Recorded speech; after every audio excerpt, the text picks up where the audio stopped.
आता आपण बघू ह्या विण दोघांतलीही तुटेनाचा एपिसोड रिव्ह्यू. समर आणि स्वानंदी चालत चालत समुद्र किनाऱ्यावर येतात. तेव्हा स्वानंदी बोलते की इथे जवळपास काही घरं दिसत नाही आहे का. तेव्हा समर बोलतं, काय ना, माझा पहिल्यांदाच ॲक्सिडेंट झाला आहे. तुमच्यासारखाच मी या परिस्थितीत नवीन आहे, मला कसं माहिती असणार आहे. तेव्हा स्वानंदी डायरेक्ट खाली बसते. तेव्हा समर बोलतो, अहो तुम्ही डायरेक्ट खालीच बसलात. तेव्हा स्वानंदी बोलते, किती छान आहे ना हा समुद्र, आणि हे बघा ना, मला तर इथे उभं राहून ना रुपेरी वाळूत माडाच्या बनात हे गाणंच सुचलं. तेव्हा समर बोलतो, अहो काय परिस्थिती काय, तुम्हाला गाणी सुचत आहेत. तेव्हा स्वानंदी बोलते, गाण्यामध्ये अशी ताकद असते ना की ती माणसाला प्रत्येक सिच्युएशनमधून बाहेर काढू शकते. तेव्हा समर बोलतो की आत्ताच तुम्हाला भूक लागली होती ना, तहान लागली होती ना, पाणी पाणी करत होतात, आता मला भूक लागली, चला. तेव्हा स्वानंदी बोलते, आत्ताच अधीरा आणि रोहन येतील ना. तेव्हा समर बोलतो की त्यांना यायला 1 तास लागला, तोपर्यंत आपण अशीच भुके राहणार आहेत का. तेव्हा स्वानंदी बोलते, बरं चला चला. मग तेव्हा समर बोलतो, मग चला ना लवकर, मला भूक लागली आहे. तेव्हा स्वानंदी बोलते, अहो पण मी तुम्हाला कुठे अडवलं आहे. तेव्हा समर बोलतो, तुम्ही तर गाणी म्हणत बसला आहेत ना. तेव्हा स्वानंदी बोलते, मी चालता चालता सुद्धा गाणी म्हणू शकते. तेव्हा स्वानंदी गुणगुणायला लागते, रुपेरी वाळूत माडाच्या बन्यात. तेवढं समर बोलतो, देवा कुठल्या संकटात मला टाकले, लवकर वाचव. इकडे मल्लिका अंशूला बोलत असते की आता कळलंय ना तुला, मग जा लवकर आणि बघ किती कुठे काय लागलंय ते, आणि मला पण लोकेशन पाठव, मी पण येते म्हणून. तेव्हा अंशू बोलतो, पण मॉम एक प्रॉब्लेम आहे. तेव्हा मल्लिका बोलते, आता काय. तेव्हा अंशू बोलतो की दादा जिवंत असेल तर त्याला मी काय सांगू. तेव्हा मल्लिका बोलते, म्हणजे. तेव्हा अंशू बोलतो, जर तो जिवंत असेल तर मी तिथे आणि कसा काय पोचलो हे कसं सांगू. तेव्हा मल्लिका बोलते, 1 मिनिट आणि ती थोडा विचार करते. तेव्हा मल्लिका सांगते त्याला, मी सांगेल तितकंच ऐकायचं आणि तितकंच बोलायचं. तेव्हा अंशू बोलतो, ओके. तेव्हा मल्लिका तिचा जो काही प्लॅन असतो तो त्याला सांगते. तेव्हा स्वानंदी बीचवरच्या स्टॉलवर त्याला घेऊन येते, समरला. तेव्हा समर बोलतो की इथलं उघड्यावरचं खाणार आहे तुम्ही. तेव्हा स्वानंदी बोलते की हो, भूक तुम्हाला लागली ना. तेव्हा समर बोलतो की भूक लागली आहे, पण मी इतकं उघड्यावरचं खाणार नाही. तेव्हा स्वानंदी बोलते, ठीक आहे. तेव्हा स्वानंदी ऑर्डर देते, 2 भेळ आणि 2 नारळ पाणी द्या. तेव्हा समर बोलतो की 2 भेळ 2 नारळ पाणी मी खाणार नाही आहे. तेव्हा स्वानंदी बोलते, भूक तुम्हाला एकट्याला नाही, मलाही लागली, मी खाणार आहे. तेव्हा समर बोलतो, 2 भेळ आणि 2 नारळ पाणी. तेव्हा मी खाणार नाही कारण की. तेव्हा स्वानंदी बोलते की अहो घ्या ना, एवढा काय हट्ट करतायत. तेव्हा समर बोलतो, नाही नको, मी उघड्यावरचं नाही खात. तेव्हा स्वानंदी बोलते, तुम्ही द्या 2 भेळ 2 नारळ पाणी. तेव्हा समर बोलतं की पैसे नाही आहेत माझ्या खिशात, फक्त 100 रुपये. तेव्हा समर त्यांना बोलतो की द्या, 1 भेळ आणि 1 नारळ पाणीच द्या, तेही यांच्यासाठी. तेव्हा ती त्यांना भेळ देते. तेव्हा स्वानंदी भेळ घेते, ती नारळ पाणीही देते. तेव्हा समर बोलतो, घ्या. तेव्हा स्वानंदी बोलते, निदान ते माझ्यासाठी ते उचलायचं सौजन्य तरी दाखवा. तेव्हा समर बोलतो, मी. तेव्हा स्वानंदी बोलते, हो मग मी भेळ खाते ना. तेव्हा समर बोलतो, सॅनिटायझर कुठे. तेव्हा स्वानंदी चिडते आणि बोलते, मला नारळ पाणी प्यायचं आहे, हां, नारळ पाण्यावर सॅनिटायझर मारू नका हां. तेव्हा समर 2 टिश्यू पेपर घेतो आणि त्या टिश्यू पेपरने ते नारळ उचलतो. इकडे आधीला टेन्शनमध्ये खूप रडत असते. रोहन तिला समजवत असतो की आपण जातोय ना, आणि हे बघ, तुझा दादा आहे, माझी पण ताई आहे, त्याच्यामुळे तू टेन्शन घेऊ नको, आपण जाऊन त्यांना भेटणार आहोत म्हणून. इकडे स्वानंदी आणि समर मस्त बीचवर येऊन भेळ खात असतात. इकडे समर बोलतो की इतकी उघड्यावरची भेळ तुम्ही कसं खाऊ शकतात. तेव्हा स्वानंदी बोलते, आंबट चटणी आणि तिखट इतकं छान घातलं ना, मी अशी भेळ खाल्लीच नाही.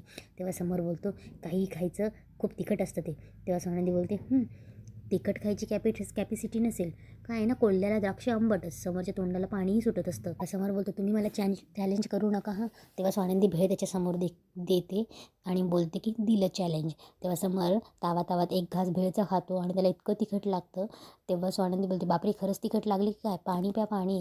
तेव्हा तो पटकन नारळ पाणी पितो. तेव्हा स्वानंदी हसत असते. तेव्हा समोर बोलतो, हसायला काय झालं हां, हसायला काय झालं, घेतलं ना चॅलेंज, खाल्ली ना भेळ. तेव्हा स्वानंदी बोलते, हसत असते. तेव्हा समोर बोलतो, काही माणसांना ना काही वाटतच नाही, इथे दुसऱ्या माणसालाही भूक लागली असताना एकट्याने खातायत. तेव्हा स्वानंदी पटकन पुन्हा भेळ त्याच्याकडे देते. तेव्हा समोर पटापटा 2-3 चमचे भेळ खातो. तेव्हा स्वानंदी बोलते, सावकाश सावकाश खा. तेव्हा स्वानंदी समरला भेळ देते. तेव्हा समर पुन्हा पटापट भेळ खात असतो. तेव्हा त्याला खूप तिखट लागतं. इकडे स्वानंदी नारळ पाणी पित असते. समरला तिखट लागतं. समोर दुसरा स्टॉ स्वानंदीच्या एका नारळ पाणीमध्येच ते दोघंही तो पटकन नारळ पाणी प्यायला लागतो. तेव्हा स्वानंदी त्याच्याकडे बघतच असते. तेव्हा समरचंही लक्ष देत जातं. तेव्हा समर बाजूला होतो. तेव्हा स्वानंदी बोलते, प्या.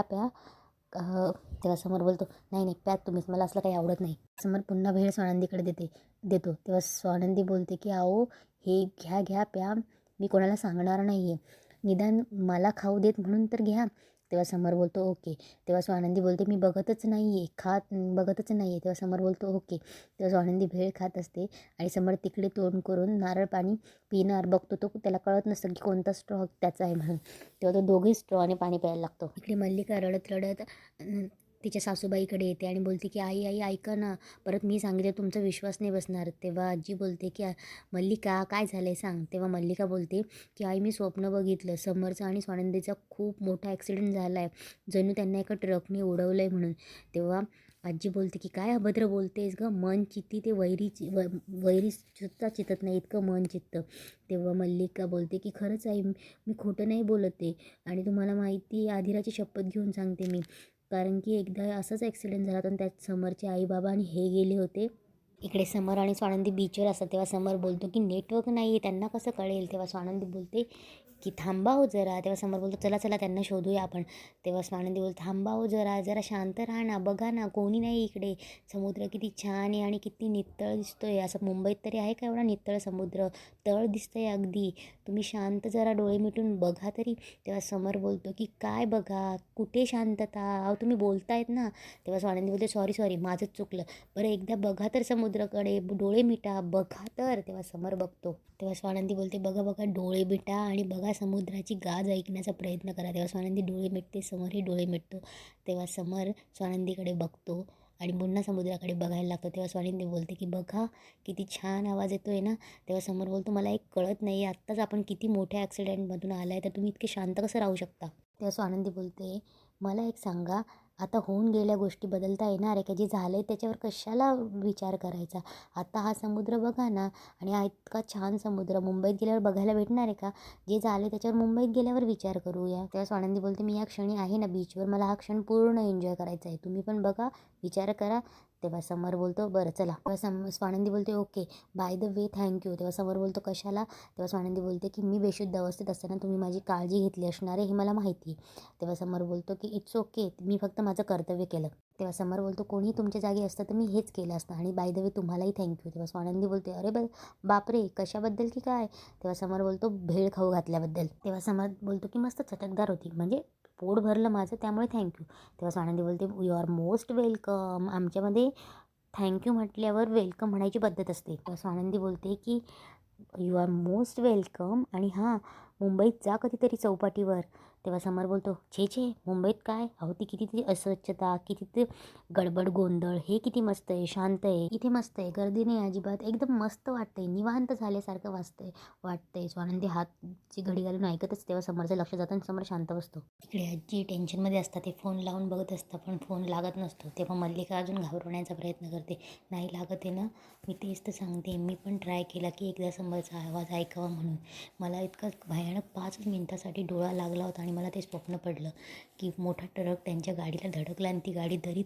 तेवढ्यात आजी बोलते की मल्लिका शांत बस, काही नाही झालं आहे. स्वानंदी आणि समरला स्वप्न विचार बदलायचे म्हणजे स्वप्नही असे पडणार नाहीत म्हणून. आजी बोलते मी करते ट्राय फोन, पण फोन लागत नसतो. तेव्हा आजी बोलते फोन का लागत नाही, तू एकदा ट्राय कर ना. तेव्हा मल्लिका बोलते की तुमचा जसा लागत नाही तसा आधी मी खूप वेळा ट्राय केला, पण मी एक तुम्हाला न सांगता काम केलं आहे. मी अंशूला फोन करून सांगितलं आहे की ते ज्या रस्त्याने निघाले होते ना त्या रस्त्याने जा आणि त्यांचा शोध घे म्हणून. इकडे आदिराई खूप रडत असते, पॅनिक होत असते आणि बोलत असते की मी का समर दादाला फोर्स केला हनीमूनला ये म्हणून. तेव्हा रोहन तिला शांत करत असतो आणि बोलतो की तू एकदा फोन ट्राय कर बघ त्यांना लागतो की नाही फोन. इकडे समर आणि स्वानंदी नेटवर्क शोधतच असतात. इकडे समर बोलत असतो की नेटवर्क नाही येते, काय आहे ना कॉन्टॅक्ट नाही झाला ना, एक तर गरज झाली, सवय झाली 2 मिनटाला 5 मिनटाला कोणीतरी फोन करत असतं याची, आणि आता कॉन्टॅक्ट होत नाही, तुमचं काय. तेव्हा समर बोलतो तुमचं काय, तुम्ही शांत बसलाय समुद्रातल्या बोटीकडे बघत, मी आता घाई नसते केली ना तर तुम्ही हात देऊन निघून गेला असता त्या बोटीमध्ये बसून. तेव्हा स्वानंदी हसते. तेव्हा स्वानंदी बोलते तुम्ही फोन लागतोय का ते बघा. तेव्हा समोर बोलतो तेच करतोय. तेव्हा तो बोटीला हात देऊन बोलतो तू जा रे, आम्हाला नाही यायचं आहे, चला पटकन आता. तेव्हा समर स्वानंदी रस्त्याकडे येतात. तेव्हा स्वानंदी बोलते अहो अंशुमनची गाडी. तेव्हा समर बोलतो अंशुमन इथे काय करतोय. तेवढ्यात अंशुमन पळत येतो आणि समरला मिठी मारतो आणि बोलतो दादा तुम्हाला काही झालं नाही ना. तेव्हा समर बोलतो हो पण तू इथे काय करतोय. तेव्हा अंशुमन बोलतो की you believe yes or not, पण मॉमला एक स्वप्न पडलं होतं की तुमची गाडी अशी ट्रकला धडकते आणि ती ट्रक दरीत कोसळते म्हणून. मलाही ती टेन्शन आलं होतं माहिती आहे. आम्ही खूप वेळा फोनही ट्राय केला, कोइन्सिडेंटली असं झालं की मग टेन्शन यायला लागलं आणि मी सरळ इथे निघालो आणि तुम्ही इथे भेटलात. सगळं ओके आहे ना? तेव्हा समोर बोलतो ओके. तेव्हा स्वानंदी बोलते कमालच आहे म्हणजे काकूंना एकदम अगदी अशी पूर्वसूचना मिळाल्यासारखी होते ना. तेव्हा अंशू सावरून घेतो आणि बोलतो की माझ्यापेक्षा समर दादावर तिचा जास्त जीव आहे. तेव्हा समोर बोलतो की हो गाडीचा ॲक्सिडेंट झाला खरंच. तेव्हा अंशू मुद्दाम बोलतो वॉट. तेव्हा समोर बोलतो म्हणजे आम्ही सुखरूप आहे पण जे काही झालं असतं ते खूप भयानक घडलं असतं. तेव्हा अंशू बोलतो की बापरे, मी सकाळी मॉमला स्वप्न पडलं आणि मी सकाळी मॉमची चेष्टा करत होतो की एवढा काही विचार करते म्हणून. खरंच असं झालं. तेव्हा समोर बोलतो तू आधी तिला फोन कर, ती काळजी करत बसेल आणि तिला सांग की आम्ही तुला भेटलो आहे म्हणून. हो करतो लगेच. नाही तर ती इकडे यायला नाही केला. आजीने सुद्धा विश्वास ठेवला नाही. नाहीतर पण तिने हट्ट सोडला नाही. तेव्हा समोर बोलतो काकू खरंच माझ्या आईच्या जागेवर आहे हं. तेव्हा समोर बोलतो मी फक्त म्हणत नाही पण तिचं प्रेम खरंच खूप वेगळं आहे स्वानंदी मॅडम, याला म्हणतात खरं माया. तेव्हा समोर बोलतो खरोखर पोटच्या मुलापेक्षा सुद्धा जास्त प्रेम करते माझ्यावर माझी काकू. तेव्हा अंजू फोन लावत असतो आणि बोलतो की दादा इथे नेटवर्क नाही. तेव्हा तो फोन लावायला बाजूला जातो. तेव्हा स्वानंदी मनात बोलते की आज आमचा ॲक्सिडेंट झाला आणि इतकी पूर्ण सूचना काकूंना मिळाली. हा किती योगायोग आहे ना. आणि इथेच आजचा एपिसोड संपतो.